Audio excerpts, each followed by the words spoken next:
నమస్తే. ఓం గం గణపతయే నమః. ఈరోజు ఆ గణేశుని ప్రసన్నం చేసుకునే అద్భుతమైన ప్రసాదాలతోనే వచ్చేసాను. జస్ట్ హాఫ్ అన్ అవర్లో కేవలం 8 ఇంగ్రీడియంట్స్ తోటి మీరు 6 ప్రసాదాలు చేయొచ్చు. లిటరల్గా సింపుల్గా 6 ప్రసాదాలు అరగంటలో. నిజంగా తల్లి యొక్క ప్రాశస్త్యం అండి నాకు గణేష్ చతుర్థిలో కూడా ఇప్పుడే కనిపిస్తూ ఉంటుంది. గణనాథుని చేసింది పార్వతీదేవి. తెలియకుండా శివుడు శిరశ్ఛేదం చేస్తే ఏనుగు తల తీసుకొచ్చి కావచ్చు, ఇంకొకటి కావచ్చు, అన్నీ చేసింది పార్వతీదేవి. గణేష్ చతుర్థి మొత్తం యావత్తూ చెప్పేది ఏంటంటే ఒక తల్లి పిల్లల్ని ఎలా రక్షిస్తుంది, పిల్లల్ని ఎలా ప్రయోజకులను చేస్తుందని కూడా నాకు అనిపిస్తుంటుంది. సో అలాంటి అద్భుతమైన రోజున ఇలాంటి అద్భుతమైన ప్రసాదాలు చేసి మనం ఆ దేవదేవుణ్ణి గణనాథుని మెప్పిద్దాం. చలో, జస్ట్ ఈ 6-7 ఇంగ్రీడియంట్స్ అంతేనండి, ఇంకా ఏమీ అవసరం లేదు. బెల్లము, పచ్చి కొబ్బరి, బియ్యపిండి, బియ్యం రవ్వ, పాలు, పచ్చిశనగపప్పు, పెసరపప్పు, యాలుక్కాయలు, ఇంకా చక్కెర, ఈ కుడుముల్లో చేసే కొన్ని ఉప్పు, జీలకర్ర, అట్లాంటివన్నీ మనకి ఉంటాయి డెఫినెట్గా మన ఇంట్లో. మెయిన్ ఇంగ్రీడియంట్స్ అంటే ఇవేనండి. వీటిని యూజ్ చేసి అసలు అరగంటలో 6 ప్రసాదాలు మీ కళ్ళ ముందు ఇప్పుడు 2 చేసేస్తా చూడండి ప్రసాదాలు. పెసరపప్పు ఆల్రెడీ దీనికోసం నానబెట్టినా కదా, ఇదిగోండి. వడపప్పు ప్రసాదం నెంబర్ 1 అయిపోయింది. ఇదిగోండి కొద్దిగా బెల్లము, యాలకలు కావాలని చెప్పాను కదా, యాలకల పొడి ఉంది నా దగ్గర, ఎప్పుడు రెడీగా ఉంటుంది. దాన్ని కొంచెం ఒక చిటికెడ వేసుకుంటున్నాను. ఇదిగోండి మన పానకంలో కొంచెం మిరియాల పొడి కూడా వేసేసుకుందాం. 2 ప్రసాదాలు అయిపోయినాయి. 3 ఇంకా 4 ప్రసాదాలు ఉన్నాయి కదా, ఆ 4 ప్రసాదాలలో 3 కేవలం ఈ బియ్యపిండితో చేయొచ్చు. జస్ట్ ఒక్క 1/2 కిలో బియ్యపిండి తీసుకోండి. ఇంట్లో 4 మనుషులకు సరిపడా 4 ప్రసాదాలు చేసేయండి. 1/2 కిలో బియ్యపిండి తీసుకున్నా నేను. చలో ఇంకా స్టార్ట్ చేద్దాం. గణేష్ ప్రసాదాల్లో మెయిన్ ఏంటంటే పిండి ఉక్కబెట్టుకోవటం అంటారు. బియ్యపిండిని ఉక్కబెట్టుకోవటం అంటే ఉడికించడం కాదు, అట్ ద సేమ్ టైం ఉడికించకపోవటము కాదు. అదేంటంటే వేడి నీళ్ళల్లో బియ్యపిండి వేసి బాగా కలిపి చక్కగా తడి పట్టేసి పక్కకు పెట్టేసి అదే ఉక్కబెట్టడం అంటారు. అదే మెయిన్. దాంతోనే మనం ఉండ్రాళ్ళు చేస్తాము, దాంతోనే పప్పు ఉండ్రాళ్ళు చేస్తాము, పాల తాలికలు కూడా చేస్తాము. కాబట్టి అది చేద్దాం ఫస్ట్. 1/2 కిలో పిండి అనే ఛాలెంజ్ చేసినా కదా, చూడండి. ఈ సీజన్లో అంటే పర్వాలేదు కానండి, వేడి హాట్ అట్లాంటిది. నీళ్ళు కొలత ఏం లేదండి, మనం నీళ్ళని బట్టి పిండి వేసుకోవటం అంతే. తెలిసిపోతుంది మనకి ఇంత నీళ్ళల్లో ఇంత పిండి అనేది.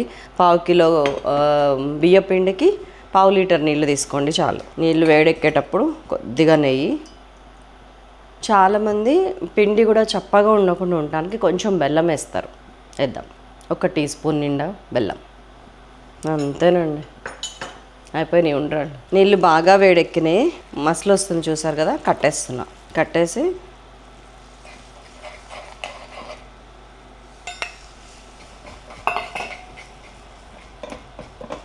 బియ్యపిండికి ఉండే శక్తి ఏంటంటేనండి, ఎంత వాటర్నన్నా పీల్చేసుకుంటుంది. ఇప్పుడు మీకు చేయి పెట్టాలి అనిపిస్తే కనుక ఐదర్ ఐస్ క్యూబ్స్ వేసుకోండి, లేకపోతే చన్నీళ్ళు వేసుకొని మంచిగా ఒక బేసిన్లో వేసుకొని మనం దీన్ని పిసుకోవచ్చు. ఎంత అండి, 1 గ్లాసుడు పిండి. అప్పుడే ఎంత అయిందో చూసారు, ఆ నీళ్ళని పీల్చుకొని.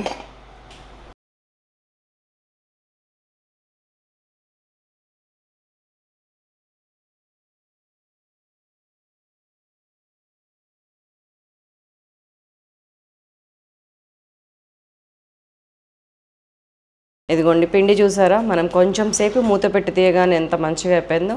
ఉక్కినట్టు అయిపోద్ది అనమాట, ఇట్లా ఉడికినట్టు మనకు తెలిసిపోతుంది. నీళ్ళు ఎక్కువైనాయా తక్కువైనాయా అనేది మీరు టెన్షన్ పడక్కర్లేదు, ఎందుకంటే మనకు తెలుసు బియ్యం ఉడకటానికి 1కి 2 నీళ్ళు పడుతుంది. పిండి కూడా అంతే. సో మీరు ఎంత పోసినా కానీ పీల్ చేసుకుంటుంది. సో ఇట్లా మెత్తగా అవ్వాలన్నమాట. దీన్ని మనము 2 టైప్స్ ఆఫ్ ఉండ్రాళ్ళు చేస్తున్నాను ఇక్కడ. ఫస్ట్ ఏమో పాల తాలికల కోసం ఇదిగోండి కొంచెం పిండి తీసుకొని ఇట్లా జస్ట్ 1 లేదా 2 ఫింగర్స్తోని ఇట్లా సన్నగా ఇట్లా అంటే చాలు. ఒక 3 సార్లు ఇట్లా రౌండ్ చేయగానే మనకి ఇట్లా వచ్చేస్తుంది తాలిక.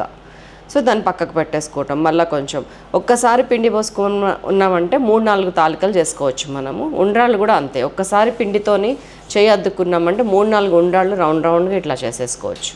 ఇదేమో పప్పులో ఉండ్రాళ్ళు అంటారు, తెలుసు కదా, గణపతికి చాలా ఇష్టం అంటారు ఇవి, వాటి కోసం. అండ్ ఇవేమో మోదకాల కోసం. మోదకాలు కూడా అత్యంత ప్రియమైనవి ఏంటంటే మోదకాలు అంటారు.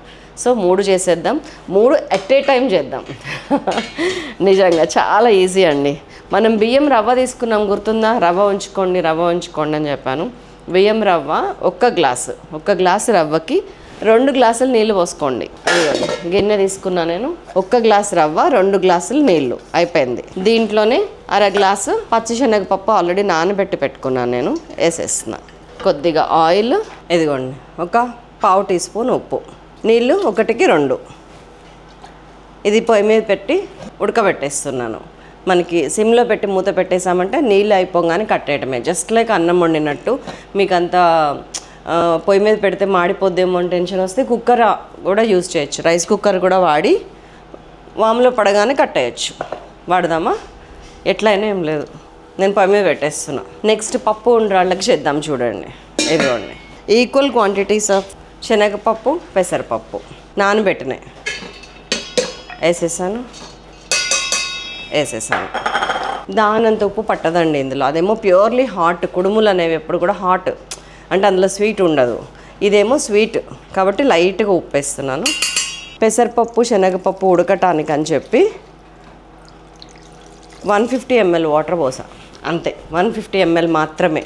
ఇది దాదాపు పెసరపప్పు 1 కప్పు, 1 బౌల్ నిండా. దీని నిండా పెసరపప్పు, దీని నిండా శనగపప్పు, ఈక్వల్ క్వాంటిటీస్. దీన్ని ఇంకొక స్టవ్ మీద పెట్టేస్తున్నాను. ప్రసాదం 2 ఉడికిపోతుంది. అండ్ ఇది మన పాల తాలికల కోసం పెట్టుకున్నది. పాల తాలికలు 2 రకములు, 1 పాలతో మాత్రమే చేయుదురు, 2 పాలు నీళ్ళు కలిపెదరు, 3వది ఏంటంటే నీళ్ళతో కూడా చేస్తారు చాలామంది. కాకపోతే బియ్య పిండి పనికిరాదు దానికి, గోధుమ పిండితో చేస్తారు. అక్కడ 2 ఉడుకుతున్నాయి, ఇక్కడ 3వది ఉడకబెట్టేద్దాం. ఇదిగోండి పాలు, కాసిన పాలు, పచ్చిపాలు కాదు.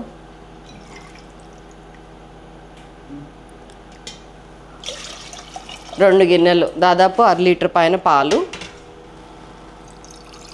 2 గిన్నెలు ఈక్వల్గా నీళ్ళు. పప్పులో ఉండాలలో కొంచెం కూడా పాలు పట్టదు, ఓన్లీ వాటర్, పప్పులు వాటర్. సో ఇప్పుడు ఇది పొంగు రావాలి మనకి. పాల తాలికలు ముఖ్యంగా బియ్యంతో చేసేవాళ్ళు తెలుసుకోవాల్సిన విషయం ఏంటంటే, పొరపాటున కూడా చల్లటి పాలల్లో కానీ కాగకుండా ఉన్న నీళ్ళల్లో కానీ వేయొద్దు. పాలు పూర్తిగా మసిలి ఇట్లా పొంగు వచ్చి బుడగలు వస్తున్నప్పుడు మాత్రమే ఇది వేయాలి. అది గుర్తుపెట్టుకోండి, దానికోసం వెయిట్ చేస్తున్నాను ఇప్పుడు నేను. ఇదిగోండి పాలు చక్కగా పొంగుకు వచ్చినాయి, చూసారా? సిమ్ చేస్తున్నాను. ఇవి చేసేటప్పుడేనండి ఇట్లాగా పొడి పొడి ఉంటుంది. ఎందుకంటే మనం చేసేటప్పుడు పిండి ఏదైతే పట్టుకుంటామో దాన్ని మధ్య మధ్యలో ఇట్లా చేతిలో ఉన్నదంతా ఇట్లా దీనిలోకి వస్తుంది అనమాట. అందుకని ఇట్లా పొడి పొడిగానే వస్తాయి ఇవి. సో వేసేస్తున్నాను నేను.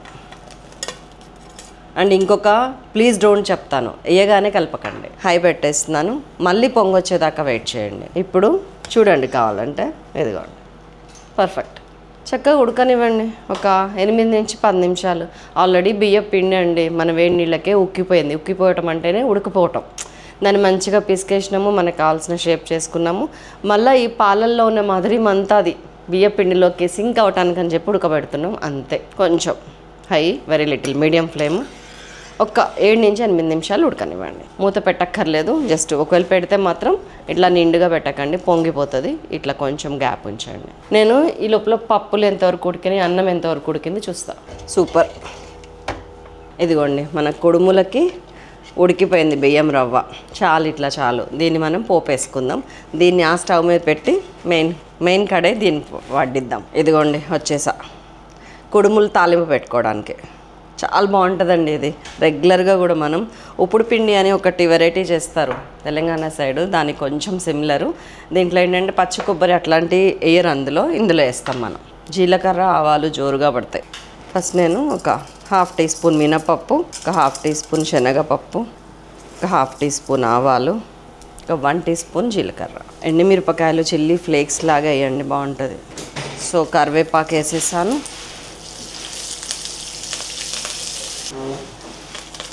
కొత్తిమీర. చక్క అన్నీ వేగిన తర్వాత వినాయక చవితి రోజున ఈ కుడుములు ఒక్కటి చేస్తేనండి మనం ఎలాంటి టిఫిన్ చేయాల్సిన అవసరం లేదు. ఇడ్లీలు దోశలు అట్లాంటి అస్సలు అవసరం లేదు. ఇది సూపర్ టిఫిన్. ఇది మనం ఉడకబెట్టిన అన్నము శనగపప్పు వేసేస్తున్నాం. జస్ట్ 10 నిమిషాల్లో ఉడికిపోయిందండి. సిమ్లో ఉంది మొత్తం, చాలా, అంతే. దీన్ని కొంచెం చల్లారనిద్దాం. దీని పని ఆల్మోస్ట్ అయిపోయింది. దీన్ని ఇట్లాగా చల్లారిన తర్వాత ఉండలు చేసుకోవాలి, కుడుముల్లా కట్టుకోవాలి, చెప్తాను. కొంచెం చల్లారాలి. ఇదిగోండి మన ఉండ్రాళ్ళు కూడా ఉడికిపోయినాయి, ఈ లోపు చక్కగా ఉడికినాయి. కానీ పాలు పల్చగా ఉన్నాయేంటి, ఏం చేయాలి? ఇదిగోండి కొంచెం బియ్యపిండి, ఒక 1.5 2 టీ స్పూన్స్ అంతేనండి. దాంట్లో కొన్ని వాటర్ పోస్తున్నాను, పేస్ట్లా చేస్తున్నాను. ఉండలు లేకుండా బాగా కలపాలి, ఉండలు ఉండొద్దు, చిక్కటి పేస్ట్ కావాలి. ఆ కొంచెము చాలా చేంజ్ తీసుకొస్తుంది. ఆ తెచ్చే లోపల ఏమేమి వేయాలో చూడండి. యాలక పొడి ఒక 1 టీ స్పూన్, అంటే ఇందులో ఒక 3-4 యాలకలు ఉంటాయి అంతే, మిగతాది మొత్తం షుగరే. బెల్లం సగం ఏమో బెల్లం, సగం షుగర్. అయిపోయింది.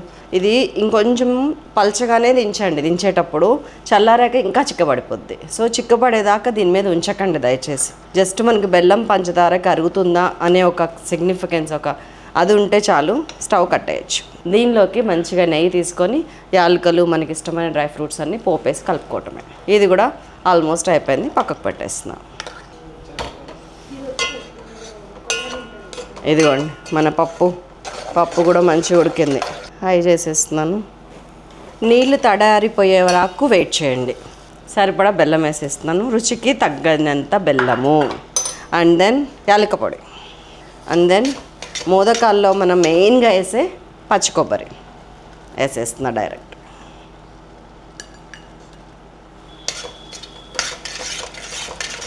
దీన్ని నేను మోదకాల్లోకి తర్వాత ఉండలు కట్టుకోవడానికి కొంచెం తీసుకుంటున్నాను. దీన్ని ఏం చేయాలో చూపిస్తాను.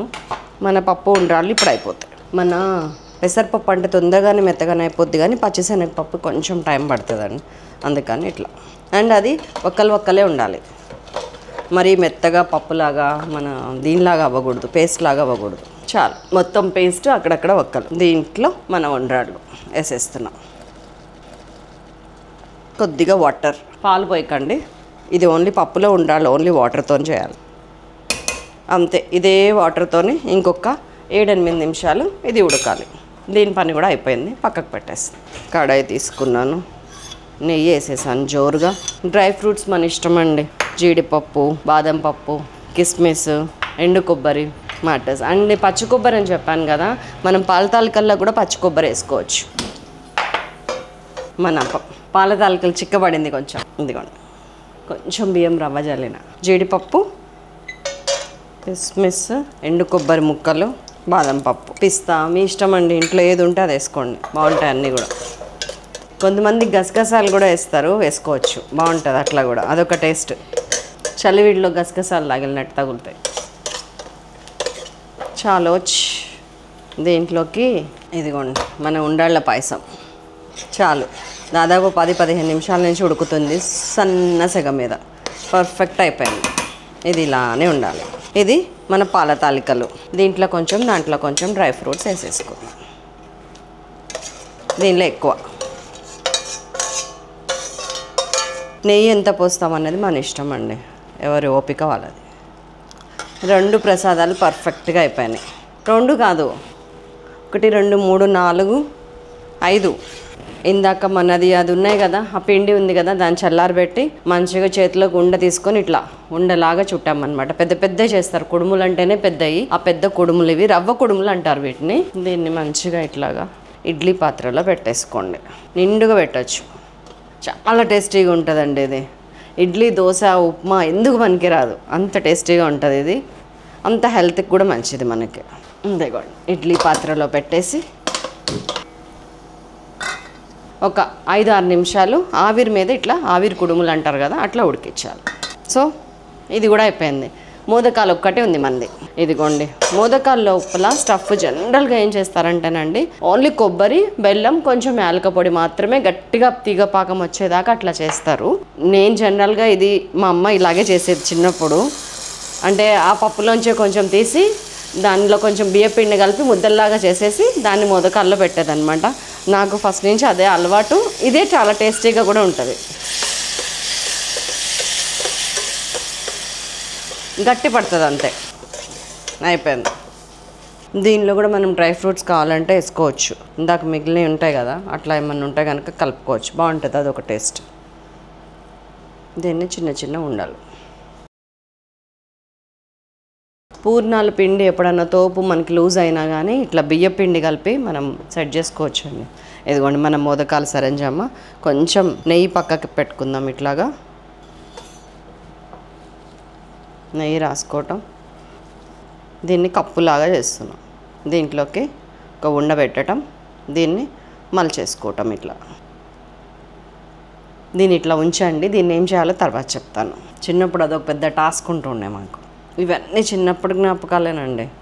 అందుకనే అంటాను, పిల్లల్ని చదివించటం, వాళ్ళని ఫ్రీగా వదిలేయటము, వాళ్ళు వచ్చేటప్పటికి వండి పెట్టడం గొప్ప కాదు, వాళ్ళకి నేర్పించటం గొప్ప. లేకపోతే ఏమవుతుందంటే వినాయక చవితి అనగానే రేపటికి ఏమేమి కావాలో ఇవాళనే యాప్లో ఆర్డర్ పెట్టేసుకుంటున్నారు. అన్ని తల ఒక పావు కిలో, తల ఒక అరకిలో. మనకి 100 రూపాయలు పడితే 1000 రూపాయలకి ఇంటికి వస్తున్నాయి. చేస్తే 100, కొంటే 1000. సరే కొందాము, డబ్బు ఉంది, అంతమందం ఆ టైంలో వేరే కష్టం చేస్తున్నాము, కొనగలుగుతాము, కొందాము. కానీ ఆ ప్రేమ ఎక్కడి నుంచి తీసుకొద్దాం? ఆ నేర్పించటం అనేది ఎక్కడ తీసుకెళ్దాం? పిల్లల్లో ఆ పండగ పట్ల ఆ మమకారం, ఆ ఉత్సాహం, అవన్నీ ఎట్లా తీసుకొస్తారు? 5 మోదకాలు అయిపోయిన తర్వాత ఇట్లాంటి ఏమన్నా ఉంటే చక్కగా నెయ్యి రాసి పక్కకు పెట్టుకోండి. మీకు ఇష్టమైన వాళ్ళకి ఇస్తే గుట్టుకొని మింగేస్తారు. చిన్న స్పూన్ లాంటిది తీసుకొని లేకపోతే వెనక తిప్పండి స్పూన్ని. ఇట్లా పనస్తోనలాగా ఇట్లా విడగొట్టండి. మధ్యలో బాగానే గుచ్చండి, ఏం కాదు. ఎందుకంటే మనం మళ్ళీ ఉడకబెడతాం కదా వీటిని. ఇట్లా చేయాలి. ఏంలా కోలగా చేస్తున్నాను. కింద రౌండ్, పైన కోలగా. మనం ఇందాక ఏ షేప్ అయితే ఇచ్చామో ఆ షేపే. దాన్ని కొంచెం నూనె రాసి ఇట్లా మన గణేష్ని కూర్చోబెట్టినట్టు కూర్చోబెడుతున్నాను. స్పూన్తోని అంత పర్ఫెక్ట్గా కాకపోయినా నాకు మా అమ్మ చెప్పినట్టు చేసేస్తున్నాను. అంతే మోదకాలు. వీటిని కూడా దాంట్లో పెట్టేద్దాం. 2 ఒకటేసారి అయిపోతాయి. మన కుడుములు ఎంతవరకు వచ్చినాయి? వావ్! ఒక 5-6 మినిట్స్ దీంతో పాటు ఈక్వల్గా అయిపోతాయండి. కుడుములు ఎంతసేపు ఉడుకుతాయి, ఇవి కూడా అంతే. చలో, దట్స్ ఆల్ అండి. అయిపోయింది. సింపుల్గా చేసేసామా? అన్నీ ఒక దాంట్లో ఒకటి కన్ఫ్యూజన్ అయితే కనుక మీకు సపరేట్గా ఫుడ్ ఎక్స్ప్రెస్లో పెట్టమంటే పెడతాను. కానీ మొత్తానికి బేసిక్గా ఇంతే. మన పాల తాలికలు, మోదకాలు, రవ్వ కుడుములు, పప్పులో ఉండ్రాళ్ళు, పానకము, వడపప్పు, 6 యోగాలతో పాటు వస్తున్న ఈ అద్భుతమైన గణేష్ చతుర్థికి 6 రకాల ప్రసాదాలు మన నుంచి. ఉండనా మరి? మరొక అద్భుతమైన ఎపిసోడ్తో మళ్ళీ వస్తాను. అంతవరకు సెలవు. నమస్తే. Thank you so much. ఓం గం గణపతయే నమః.